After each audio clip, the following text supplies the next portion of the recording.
Exclusive, expensive, exorbitant, a touch of glamour on your arm or a status symbol. Call it what you will, but the world of luxury and designer labels has plenty of fantasy, aspiration and of course, a heavy price tag attached to it. Some of it is often out of our reach. Well, not anymore. One venture is making brands like Chanel, Gucci and Louis Vuitton more accessible. What's the catch? The designer label will be pre-owned, but you can buy it. If there is one hot ticket startup segment in India, it's e-commerce. And e-commerce companies are mushrooming across the country. But we've got our eyes set on one that's oozing with luxury. This is Confidential Couture, a startup that allows you to buy and sell pre-owned designer goods. But it is a tumultuous time for the e-commerce market, with many companies shutting shop. So on Unicorn, we want to know, what's keeping the bunch at Confidential Couture so confident about their odds? Meet the young entrepreneur spearheading the cause of making luxury affordable and accessible. This is Anvita Mehra, the co-founder of Confidential Couture. And her partner in luxury is Jharna Gyanchandani, who is the Chief Operating Officer at the venture. Both the women share a passion for business and of course staunchly believe that the luxury market is primed to grow and give them the returns on investment that they desire. But what prompted them to start a venture to resell pre-owned luxury? So this is way back in 2009 when we sold one of our items to sort of collect money to go on this trip. And it worked because we got cash in hand and that was the entire experience. That we got cash in hand and then we were like, oh wow, like this actually works. Someone actually bought this and we were able to make money. So we, in a sense, we made some money, we went on that holiday and it actually occurred to us that something like this would do really well in India. Now how does this work? As a seller, you can just log on to the venture's website and fill a form with the products you wish to sell through the portal and then answer some easy questions about the date, place of purchase and authenticity cards and original packaging. The Confidential Couture team then devises a custom price range in which this product fits in. The final price determination and product analysis along with the first round of authenticity checks are done in person by the team's experts, after which a consignment contract is signed between Confidential Couture and the customers for a period of 3 months. The product is then refurbished and restored to its pristine quality and undergoes an examination by the venture's authenticating partners in the US, a firm called Authenticate First. The sellers get paid once their items are sold, earning up to 70% of value of the item. And this is called re-commerce.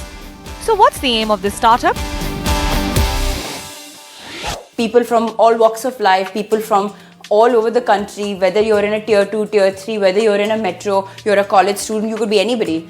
We're just making sure that, and we want to, even in the future, make sure that buying and selling luxury should be just hassle-free.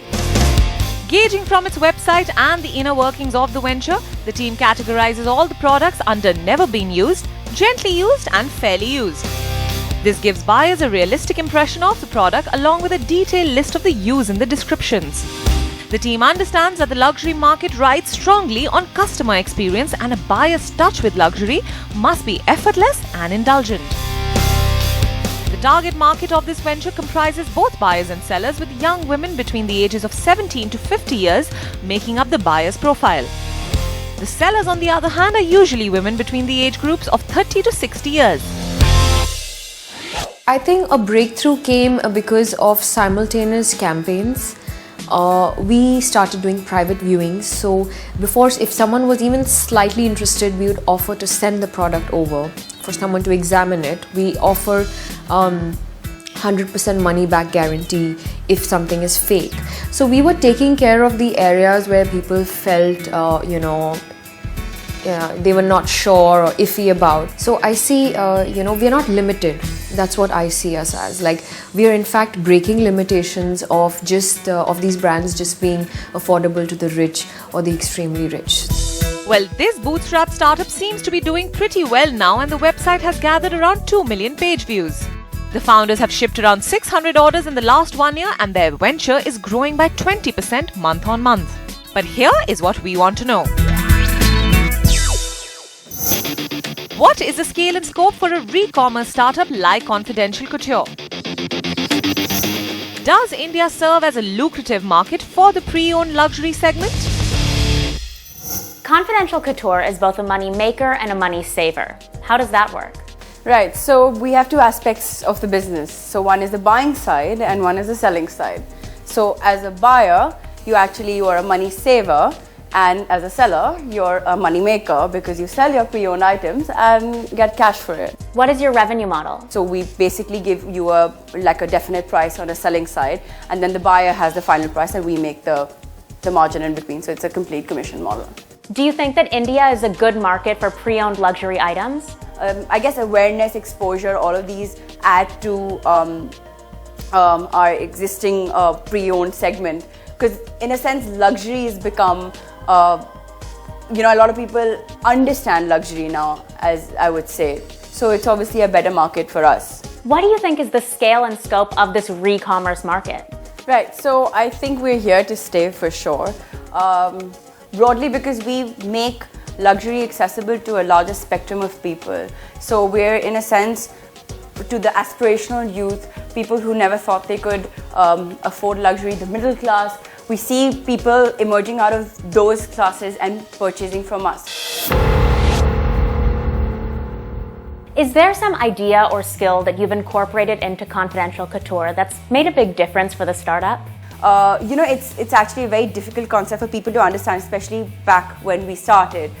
So I guess Instagram has been a tool that we've used to sort of create awareness about the concept. We've done a couple of campaigns. One was a Say No to Fakes campaign, which was basically we were trying to sort of educate the general audience about differentiating between a real and a fake bag. That really, in a sense, helped us, and we obviously did it through Instagram, and that really helped us generate, the idea. We made the idea very clear in people's heads that what we do, what is the concept, because. Back in 2014, we were asked what is pre-owned luxury? What do you mean by it? So Instagram has been one tool that that's really helped us to spread awareness about our own concept, because it was so new and it was so alien to India. So it's really helped us build our brand.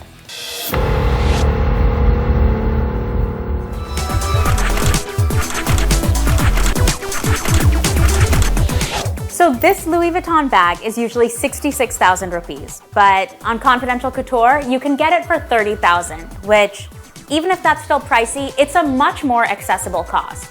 And one of the most fascinating things that I found in speaking with the founders is that actually they don't sell highest in Bombay or Delhi. They sell highest in Tier 2 cities. So it's clear that people want designer goods, not just in the cities with showrooms. That said, the same as any e-commerce company, the challenge they face is scaling up and then maintaining that growth. Anyway, that's my impression of Confidential Couture. Let's hear what the mentors have to say about this.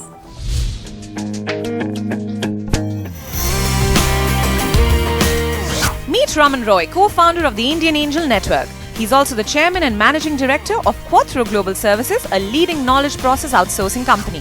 Raman has a keen eye for startups and does not mince his words. Our second mentor is Vikram Upadhyay, the founding chief mentor at GHV Accelerator. Vikram has been actively associated with Angel Networks through his career and founded GHV Accelerator in 2014. Anyone would like to liquidate the asset. We call that as asset. So it's a dead inventory for me right now, investments. So if someone brings a model where pre-owned products can be done, I'll be more than happy.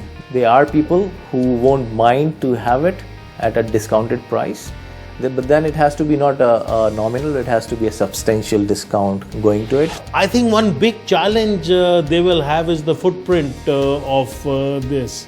Their model here is to be inserted in the middle. So there are incremental logistic challenges. But if they can be overcome, if you could have some sort of freight and carriage methodology where the luxury products are not harmed, I think the potential is huge. One thing we know is India is a nation with many languages and a huge non-English speaking population. But the startup landscape is populated with startups that haven't yet launched in vernacular languages. That's why today on State of the Startup, we want to know if startups face limited reach because of this language barrier, and if these B2C startups should launch themselves in local languages. Startups in local languages. While this may not be the need of the hour, it sure is an important factor for startups to expand their reach. Players like Snapdeal and InShots have already turned their attention towards this and introduced content in local languages. Experts say for any app which introduces a vernacular language version, the user base of local language users comprises almost 20 to 30% on an average. But are startups doing enough to ensure local languages thrive in the digital ecosystem? Startups which will be able to do it in a great and a quick manner would definitely benefit, and they will see significant traction. In my view, 250 million people in this country, they can read and write in English, they have a smartphone, and they can do anything if there's a nice offering online. But has your startup captured those 250 million people? If not, I think investing in a local vernacular language is perhaps may not be a good return of investment right now. For a B2C startup to succeed in India, they need to understand two things. How do I scale beyond urban centers? And how do I monetize beyond urban centers? Because both of these are challenges. Scaling, it requires language / many other tweaks on your product to make it feasible for people in tier 2, tier 3 towns to start using your product. And the second part is how do I monetize in those markets? But with the advent of 4G, Geo, and even digital wallets, all of these things seem to be solvable.